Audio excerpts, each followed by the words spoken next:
തെരഞ്ഞെടുപ്പ് പ്രഖ്യാപിക്കുന്നതിന് മുമ്പ് തന്നെ അവിടെ പൂർണ്ണാർത്ഥത്തിൽ എല്ലാ ഒരുക്കങ്ങളും പൂർത്തീകരിച്ചാണ്. ഏതാണ്ട് 265 ബൂത്തുകളിലും ഞങ്ങൾ പുതിയ ബൂത്ത് പ്രസിഡന്റുമാരെ അടക്കം നിയോഗിച്ചുകൊണ്ട് ഈ തെരഞ്ഞെടുപ്പിൽ ഞങ്ങൾ ഒരു സെമി ഫൈനലായിട്ടാണ് കാണുന്നത്. കഴിഞ്ഞ ദിവസം UDF നേതാക്കൾ പറഞ്ഞതുപോലെ ലൂസേഴ്സ് ഫൈനൽ കളിക്കാനുള്ളവർ അത് CPM-ഉം BJP-യാണ്, അവർ കളിച്ചോട്ടെ. ഞങ്ങൾ ഫൈനലിലെ മത്സരത്തിന് തയ്യാറെടുക്കുകയാണ്. ഞങ്ങളെ സംബന്ധിച്ച് 100% വിജയപ്രതീക്ഷ എന്ന് മാത്രമല്ല, മണ്ഡലത്തിൽ ഇതുവരെ ഉണ്ടാവാത്തൊരു ഭൂരിപക്ഷം, ഒരു 15,000-നും 20,000-നും അടുത്തുള്ള ഭൂരിപക്ഷത്തിൽ 2 വർഷമായി ഞങ്ങളുടെ കയ്യിൽ നിന്ന് പോയ നിലമ്പൂർ മണ്ഡലം തിരിച്ചു പിടിക്കാനാവും. കാരണം കേരളത്തിന്റെ പൊതുവിൽ ബാധിക്കുന്ന ഒരു വിഷയമാണ് വന്യജീവി വിഷയം അടക്കമുള്ള, കർഷകരുടെ അടക്കമുള്ള വിഷയങ്ങൾ, കുടിയേറ്റ കർഷകരുടെ വിഷയങ്ങൾ. ഇതെല്ലാം ഒരു പരിധിയിലേറെ ഡയറക്ട്ലി ബാധിക്കുന്ന ഒരു മണ്ഡലമാണ്. ആ മണ്ഡലത്തിൽ കേന്ദ്ര സംസ്ഥാന സർക്കാരുകൾക്ക് ഈ വിഷയത്തിൽ എന്ത് നിലപാടാണ് പറയാനുള്ളത് എന്നത് കൃത്യമായി ചോദിക്കണ്ടേ. മാത്രമല്ല, വിവിധ വിഷയങ്ങളുമായി ബന്ധപ്പെട്ട് സ്വരാജ് അടക്കമുള്ളവർ CPM-ന് നേതൃത്വത്തിൽ ഇരുന്നപ്പോ എന്ത് നിലപാടാണ് സ്വീകരിച്ചത് എന്നത് വളരെ പ്രസക്തമായ ചോദ്യമല്ലേ. പോലീസ് അട്രോസിറ്റിയുമായി ബന്ധപ്പെട്ട്, പോലീസിലെ RSS ബന്ധവുമായി ബന്ധപ്പെട്ട്, പോലീസിൽ ഈ പറയുന്ന മാഫിയ ബന്ധവുമായി ബന്ധപ്പെട്ട് ആരോപണങ്ങൾ ഉയരുമ്പോ ഈ സ്വരാജ് എന്ന് പറയുന്ന അവിടുത്തെ സ്ഥാനാർത്ഥി CPM നേതൃത്വത്തിനെതിരെ എന്തെങ്കിലും വാക്ക് വേണ്ടിയിട്ടുണ്ടോ? എന്നാൽ നമ്മൾ കണ്ടിട്ടുണ്ടല്ലോ, അച്യുതാനന്ദനെ ക്യാപിറ്റൽ പണിഷ്മെന്റ് കൊടുക്കണമെന്ന് പറഞ്ഞ് എല്ലാ കാലത്തും പിണറായി പക്ഷത്ത് നിന്നിരുന്ന ഒരു പിണറായിസ്റ്റാണ് എന്നതുകൂടി അവിടെ വ്യക്തമാവുന്നുണ്ട്.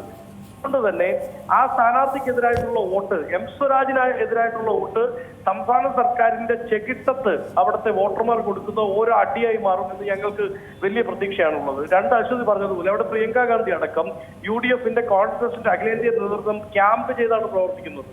സ്വാഭാവികമായും ഞങ്ങളെ സംബന്ധിച്ച് അടുത്ത നിയമസഭാ തെരഞ്ഞെടുപ്പ് 2026-ൽ നടക്കാൻ പോകുന്ന നിയമസഭാ തെരഞ്ഞെടുപ്പും ഈ വർഷം നടക്കാൻ പോകുന്ന തദ്ദേശ സ്വയംഭരണ സ്ഥാപനങ്ങളിലെ തെരഞ്ഞെടുപ്പുമായി ബന്ധപ്പെട്ട് അവിടേക്കുള്ള വിജയത്തിന്റെ ഒരു മുന്നൊരുക്കമായാണ് ഞങ്ങൾ ഈ തെരഞ്ഞെടുപ്പിനെ കാണുന്നത്. ഞങ്ങളുടെ കയ്യിൽ അല്ലാത്ത LDF-ന്റെ സിറ്റിംഗ് മണ്ഡലം തിരിച്ചുപിടിക്കുക എന്നത് മാത്രമല്ല, കഴിഞ്ഞ കാലങ്ങളിലൊക്കെ സ്വന്തം സ്ഥാനാർത്ഥിയെ സ്വന്തം ചിഹ്നത്തെ മത്സരിപ്പിക്കാൻ ധൈര്യമില്ലാതിരുന്ന LDF അവിടെ ഒരു നേർച്ചക്കോഴിയായി ഒരു ക്യാപിറ്റൽ പണിഷ്മെന്റ് കൊടുത്തുകൊണ്ട് സ്വരാജിനെ മത്സരിപ്പിക്കുമ്പോൾ സ്വാഭാവികമായും സംസ്ഥാന സർക്കാരിന് പിണറായി വിജയനെതിരായിട്ടുള്ള എല്ലാ പ്രതിഷേധങ്ങളും, എല്ലാ ജനകീയ രോദനങ്ങളും, ഈ സർക്കാരിന്റെ ജനവിരുദ്ധ നയങ്ങൾക്കെതിരായിട്ടുള്ള ജനങ്ങളുടെ പ്രതിഷേധമെല്ലാം അരിവാൾ ചുറ്റികയ്ക്കെതിരായി രേഖപ്പെടുത്താൻ സാധിക്കും എന്നുള്ളൊരു പ്രതീക്ഷ കൂടി ഞങ്ങളെ സംബന്ധിച്ചിട്ടുണ്ട്. ഞങ്ങൾ വളരെ ക്ലിയറായി അവസാനഘട്ട മുന്നൊരുക്കങ്ങളുടെയും ഡേറ്റയുടെയും പശ്ചാത്തലത്തിൽ ഞങ്ങൾക്കൊരു 15,000 വോട്ടിനും 20,000 വോട്ടിനും ഇടയ്ക്ക് അവിടെ ജയിച്ചു കയറാൻ സാധിക്കും. ആ ജയം സ്വാഭാവികമായും വരുന്ന തെരഞ്ഞെടുപ്പുകളിലേക്കുള്ള വിജയകാഹളമായിരിക്കും, ധ്വനിയായിരിക്കും എന്നതിന് സംശയമാണ്. കഴിഞ്ഞ ദിവസം അവിടെ ഈ UDF-ന്റെ യുവ നേതാക്കൾക്ക് നേരെ ഉണ്ടായ പെട്ടി വിവാദമൊക്കെ ശ്രദ്ധയിൽപ്പെട്ടിരിക്കുമല്ലോ. അതിൽ തൽക്കാലം ചർച്ച വേണ്ടെന്നാണോ UDF-ന്റെ നിലപാട്? അല്ല, നോക്കൂ, അതുമായി ബന്ധപ്പെട്ട് ഈ പെട്ടി കമ്മ്യൂണിസ്റ്റ് പാർട്ടി ഓഫ് ഇന്ത്യ എന്നായിരുന്നു പണ്ട് നമ്മൾ കേൾക്കുന്നത്. ഇപ്പൊ CPM എന്ന് വെച്ചാൽ കമ്മ്യൂണിസ്റ്റ് പെട്ടി ഓഫ് ഇന്ത്യ ആയി മാറിയിരിക്കുകയാണ്. അവർക്ക് ഈ പെട്ടി അല്ലാതെ എന്താണ് സമീപകാല തെരഞ്ഞെടുപ്പുകളിൽ പറയാനുള്ളത്? പാലക്കാട് അവർ പെട്ടിയുമായി വന്നു, ആ പെട്ടി അടക്കം പൂട്ടി, പെട്ടി പൊട്ടിച്ചപ്പോ ഇവരുടെ പെട്ടി മടക്കി വിടുകയല്ലേ ജനം ചെയ്തത്.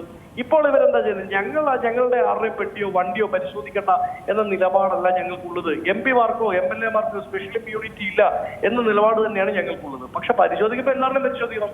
ഇനി അങ്ങനെ പരിശോധിക്കുന്നില്ല എന്നിരിക്കട്ടെ, ഇവർ കമ്മ്യൂണിസ്റ്റുകളുടെ അല്ലെങ്കിൽ ഇടതുപക്ഷത്തെ നേതാക്കളുടെ പരിശോധിക്കുന്നത് ഓക്കെ. ഞങ്ങളുടെ പരിശോധിക്കുമ്പോൾ MP-മാർ MLA-മാർ ജനപ്രതിനിധികൾ അവരുടെ മുഖത്തേക്ക് കണ്ണിലേക്ക് ടോർച്ചടിക്കുക, ആരാണെന്ന് ചോദിക്കുക, പെട്ടി എടുത്ത് വെളിയിൽ വെക്കാൻ പറയാം, എന്നിട്ട് തുറന്നു പോലും നോക്കാതെ പരിശോധന നടത്താതെ അവഹേളിക്കുക. അങ്ങനെ അവഹേളിക്കാൻ ഏതെങ്കിലും സർവീസ് സംഘടനയുടെ, ഇടത് സർവീസ് സംഘടനയുടെ നേതാവ് ഈ ഉദ്യോഗസ്ഥന്റെ കുപ്പായം ഇട്ടിറങ്ങിയാൽ അതിനെ കൃത്യമായി തന്നെ നേരിടും, അതിന്റെ സംശയമൊന്നും വേണ്ട. പക്ഷെ അതിന് രാഷ്ട്രീയ വിഷയത്തിലേക്ക് മാറ്റാൻ ഞങ്ങൾ ഉദ്ദേശിക്കുന്നില്ല. സ്വാഭാവികമായ ജനങ്ങളോട് ഞങ്ങൾ സംവദിക്കും.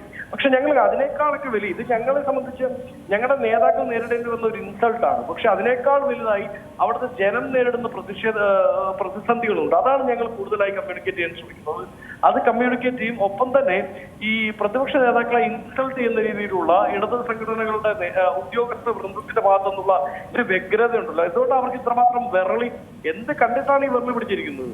അവർക്ക് വിരളി പിടിച്ചിരിക്കുന്നത് തോൽവി അവരേതാണ്ട് തീരുമാനിച്ച് ഉറപ്പിച്ചു കഴിഞ്ഞു, തോക്കുന്നു എന്നതിന് മുന്നോടിയായിട്ടുള്ള വിരളി പൂണ്ടാണ് അവർ ഈ പരിപാടിയുമായിട്ട് ഇറങ്ങിയിരിക്കുന്നത്. അതുകൊണ്ട് ഈ കമ്മ്യൂണിസ്റ്റ് പെട്ടി ഓഫ് ഇന്ത്യയുടെ പരിപാടി ഈ ഒരു തെരഞ്ഞെടുപ്പിലെ പെട്ടി തുറക്കുന്നതോടുകൂടി രണ്ടാമതും പൂർണ്ണമായും അടയ്ക്കപ്പെടുമെന്നതിൽ സംശയം വേണ്ട.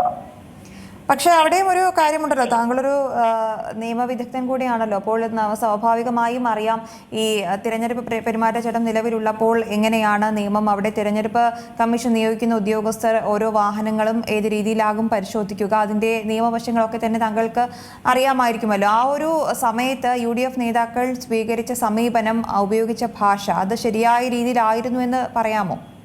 അല്ല അശ്വതി, നോക്കൂ, അങ്ങ് തന്നെ സൂചിപ്പിച്ചതുപോലെ ഒരു അഭിഭാഷകൻ എന്ന നിലയിൽ ക്ലിയർ ആണ്. ഇതിനൊരു കോഡ് ഓഫ് കണ്ടക്ട് ഉണ്ട്. ഈ സെർച്ച് നടത്തുമ്പോൾ ഒരു കോഡ് ഓഫ് കണ്ടക്ട് എന്ന് പറയുന്ന സാധനമുണ്ട്.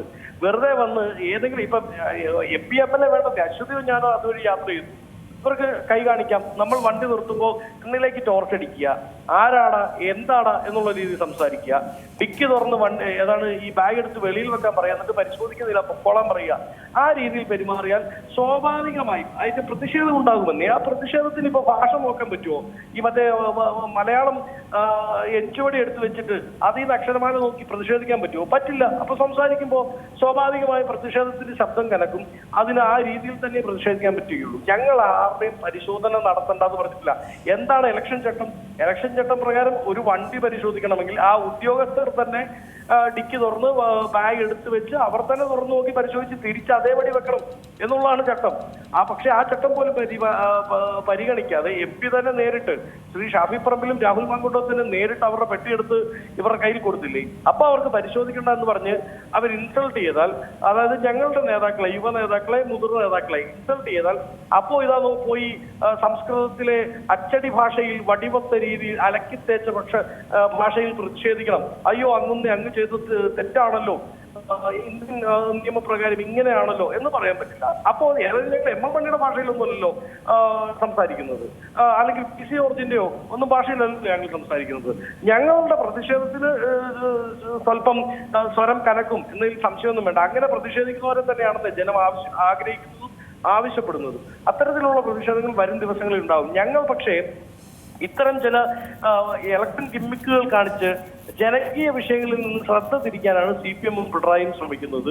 ആ ശ്രദ്ധ തിരിക്കാനുള്ള ഇവരുടെ തന്ത്രത്തിന് നിന്നു കൊടുക്കാൻ തൽക്കാലം വിജയന്റെ കൂട്ടരുടെയും തന്ത്രത്തിന് മുമ്പിൽ നിന്നു കൊടുക്കാൻ തൽക്കാലം UDF തീരുമാനിച്ചിട്ടില്ല. ഞാൻ ക്ലിയറായി പറഞ്ഞതുപോലെ അവിടുത്തെ വന്യജീവി വിഷയം, അവിടുത്തെ കർഷകരുടെ കുടിയേറ്റ കർഷകരുടെ പ്രശ്നം, അവിടുത്തെ KSCB വിലവർദ്ധനവുമായി ബന്ധപ്പെട്ട വിഷയം, അവിടുത്തെ ആശാവർക്കർമാരുടെ പ്രതിസന്ധി, അവർ നേരിടുന്ന പ്രശ്നങ്ങൾ, പെൻഷനുമായി ക്ഷേമ പെൻഷനുമായി അവതരിപ്പിച്ച കൊള്ളത്തരങ്ങൾ, ഇതൊക്കെ ഞങ്ങൾ അവിടുത്തെ ജനങ്ങളുമായി സംബന്ധിച്ചുകൊണ്ടിരിക്കുകയാണ്. വീടുകൾ സംബന്ധിച്ചുകൊണ്ടിരിക്കുകയാണ്.